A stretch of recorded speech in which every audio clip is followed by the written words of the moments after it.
Hi everyone! Welcome to my YouTube channel. For today's video ay magluluto tayo ng giniling na baboy. Pagkatapos nitong intro, start na tayo.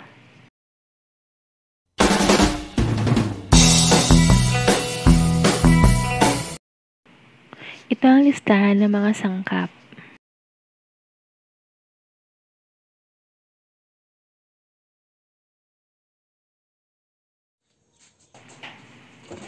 Ayan, simulan na natin ang pagluluto sa katamtamang apoy. Maglagay na tayo ng mantika sa ating kawali. Ayan, painitin lang natin ang mantika. Ayan, kailangan pala guys na nahugasan nyo na ang giniling bago kayo maggisa.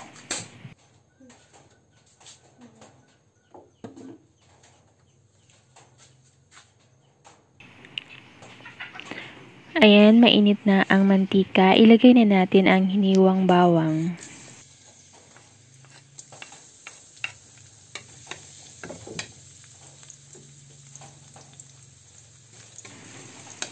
Lutuin lang natin ang bawang at ang isusunod natin na ilalagay ay ang hiniwang sibuyas.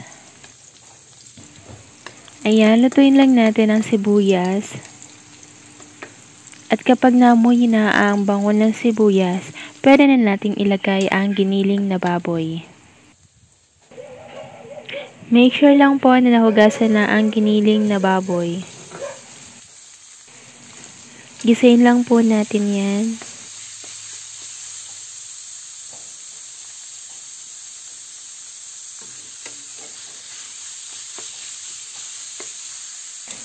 Ayan, habang ginigisa po natin ang giniling na baboy, maglagay na rin tayo ng durog na paminta.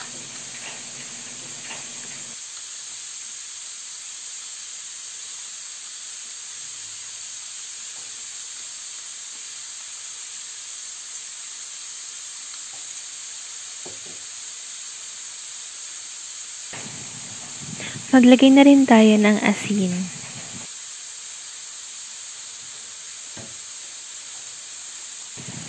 Maglagay na rin tayo ng pampalasa.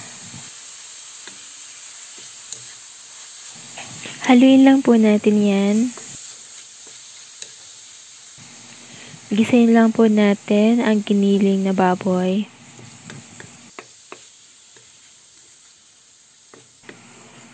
Sa mga nakaabot na po sa part na to at hindi pa rin po kayo nakasubscribe, please do subscribe na po para madagdagan naman ang ating mga subscribers.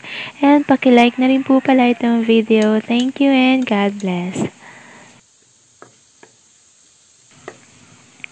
Ayan, ituloy lang po natin ang paggisa hanggang sa mag-light brown na ang ating giniling.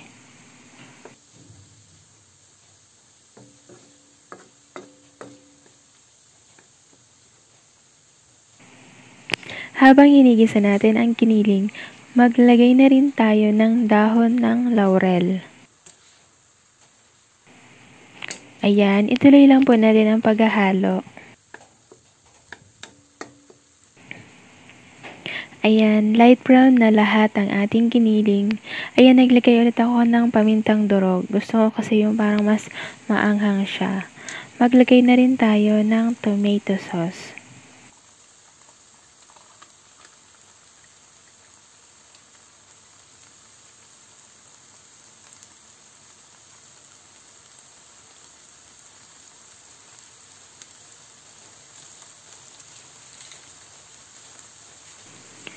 Ayan, nalagay na natin lahat ng tomato sauce. Haluin na natin yan.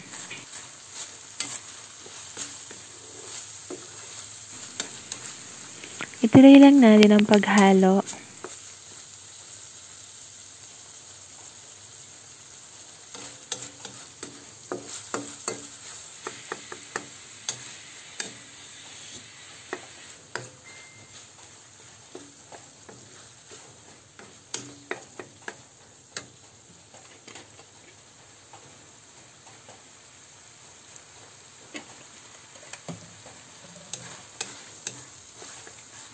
Ayan, maglagay na rin tayo ng tubig. Nilagyan ko lang ng tubig yung pinaglagyan ng tomato sauce para yung tirang konti sa pack ng tomato sauce ay maisama na sa tubig.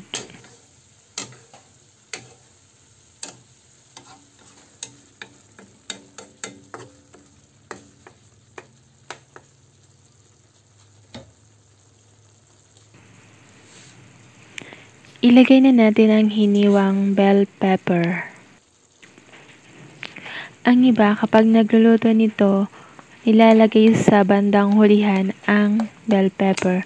Ako naman gusto ko nasa unahan para mas maluto siya, para mas mabango ang ating nilulutong giniling.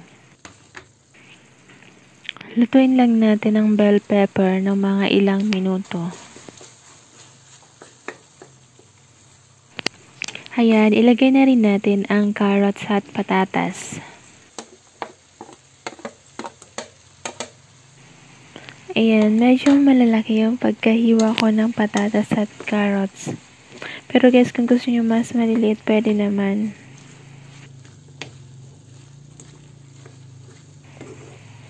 Ayan, haluin lang natin yan ng mabuti.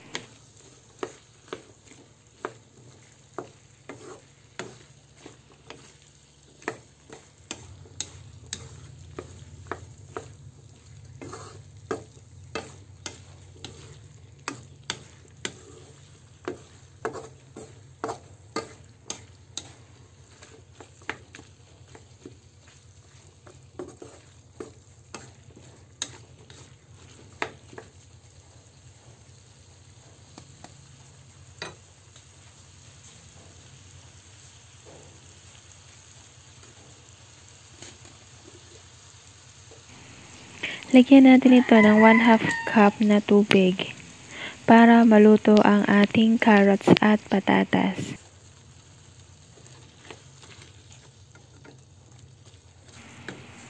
Lagyan din natin ito ng half pork broth cube.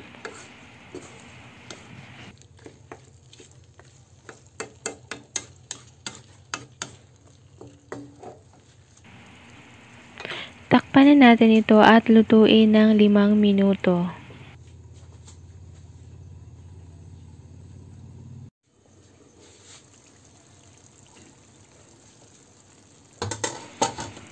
Pagkatapos ng 5 minuto, haluin natin ito.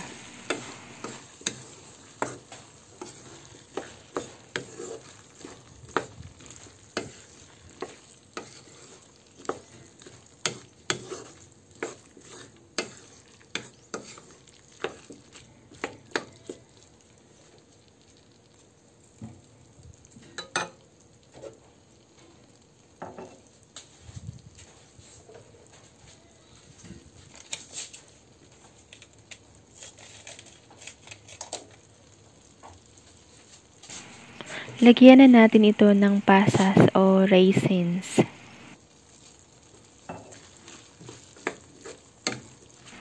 Haluin lang natin yan.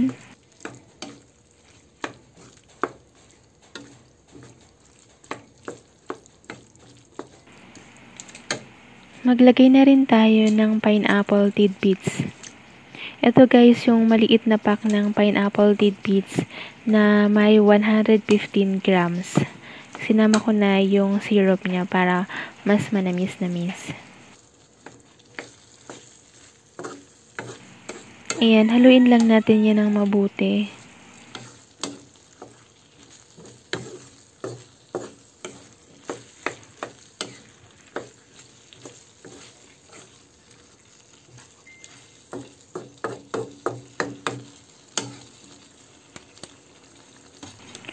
Takpan at lutuin pa natin ng 2 minuto lamang. Sa mga nakaabot na po sa part na to at hindi pa rin po kayo nakasubscribe, please do subscribe na po para madagdagan naman ang ating mga subscribers. And paki-like na rin po pala itong video. Thank you and God bless.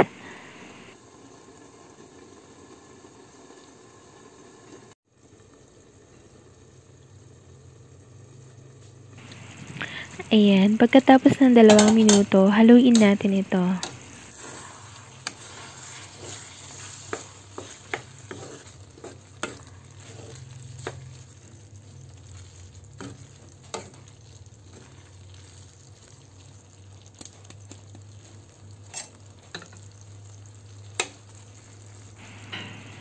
Ayan, pwede na natin tikman kung okay na ba yung lasa. Kapag kulang pa sa asin, lagyan na din natin ito.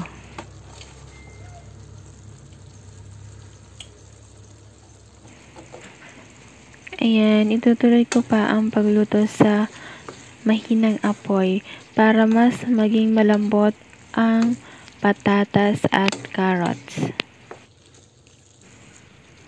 Isa ito guys sa mga paborito kong ulam, itong giniling na baboy na may patatas at carrots.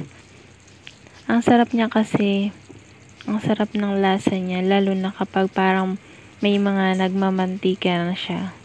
Napakasarap talaga, napapadami ako ng kain. Tapos ngayon nilagyan pa natin ng pasas at ng pineapple tidbits. Mas masarap siya.